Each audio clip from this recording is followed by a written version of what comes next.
Hi everyone and welcome back to the Upside Dan. I got to attend some films from the Sundance Film Festival this year, and I have a couple more to go. But this is my first experience with Sundance, virtual or not. Even virtual, it was still a very, very cool experience. I've watched 2 of the 4 movies that I got. So I've watched How It Ends, which this is the review for. I've watched Coming Home in the Dark, and I still have First Date, and I was lucky enough to get in to the screening for Judas and the Black Messiah, which I am super excited for. This has been a great experience, even if it's virtual. But did this first movie match the experience? Let's find out.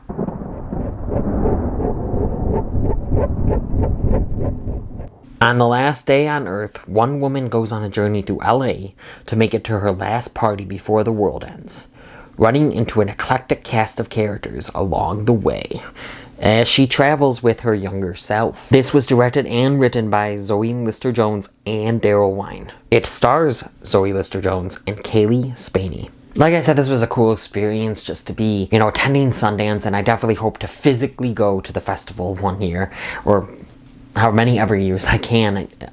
It seems like a really cool experience, and especially with this YouTube channel. I mean, I've always been into films, but I've definitely been getting into more films, that would show at the Sundance Film Festival or other festivals. And I am definitely looking forward to the opportunity to one day hopefully going.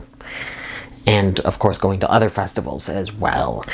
So, I will say that I do think that my first experience at the Sundance Film Festival kind of shrouded my view of the film altogether. I wish that I liked this film better than it ended up being, for me at least. I know that right after, it ended, I was like, oh, I liked that a lot. A little, apprehensive about saying that, but I thought that I liked it a lot, and I think it was just, like I said, shrouded by the experience. It was my first experience at Sundance, so it was just really cool to actually, be a part of it. As more time went on, I'm thinking about stuff with this film, and I don't think that I liked it that much. It definitely had some okay aspects. There was a few things that I definitely liked a lot, but it did not, live up to a first experience at the festival for me. However, don't get me wrong, it was still totally awesome to be at the festival, but I liked being a part of the festival more than I liked this movie. But let me start out with some positives about it. Right from the get-go, there was very bright and, vivid colors here. Very beautiful colors, and it's like, this is kind of a darker tone for the film. It doesn't have that dark of a tone, but it is about their last day on Earth. But to have these bright and vivid colors, it kind of gives us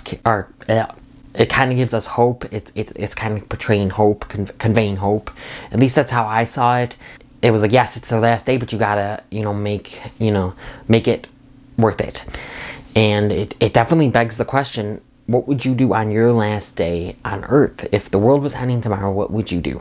I thought the performances were pretty good, and the chemistry was also, pretty good between Zoe Lister-Jones as Liza and Cailee Spaeny as her younger self. Now, some of the emotion between these two characters really missed the mark for me.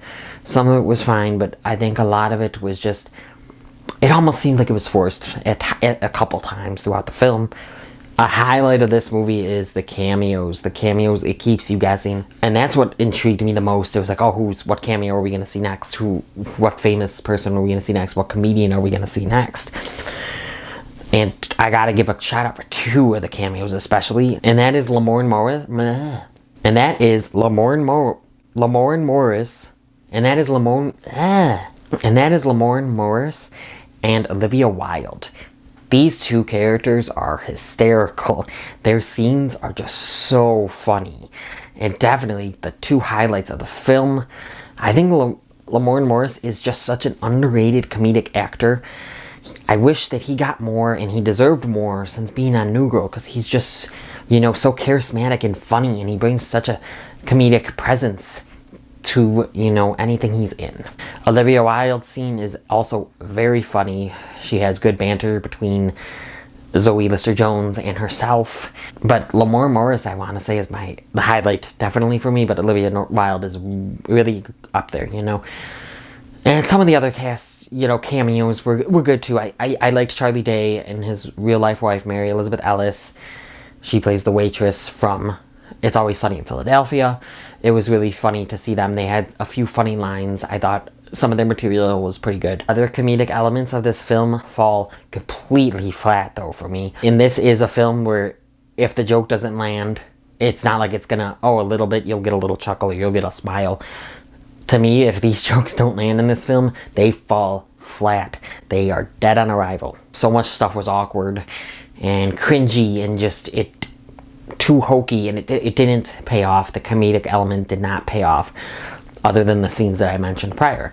But the cameos, like I said, it was definitely a highlight for me, especially those two, because it's like a game of guess who. You're wondering who's going to be next, what comedic actor or what other actor, who is coming next into this movie. Who are these two characters going to run into? Now, there is a great message in this film. It is a lot about, loving yourself, living with your regrets and guilt, but also kind of mending those with the people you love or the people that you used to, hang out with. Liza goes around and she makes amends with people like her dad, her mom, or at least tries to. Her dad, her mom, her ex-best friend, her exes that she's dated. She tries to get some closure with those situations, and she's leading up to this party where she wants to tell a guy that she's always loved that she loves him. There's good in it.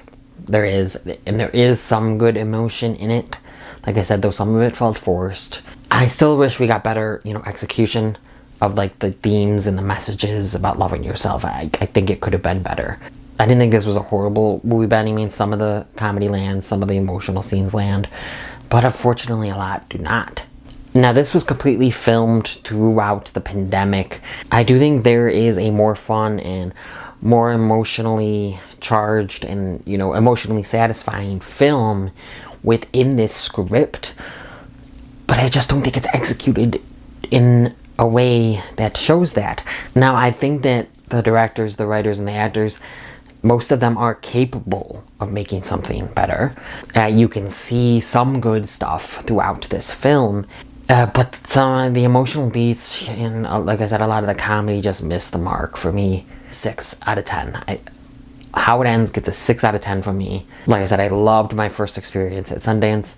Looking forward to reviewing the other 3 movies that I ordered tickets for. Stay tuned for those. If you liked what I've had to say here and you want to see more, there's something around here, that you're going to like. My subscribe button somewhere. Please like this video, share it with your family and friends, hit that notification bell, subscribe, and come to the Upside Dan.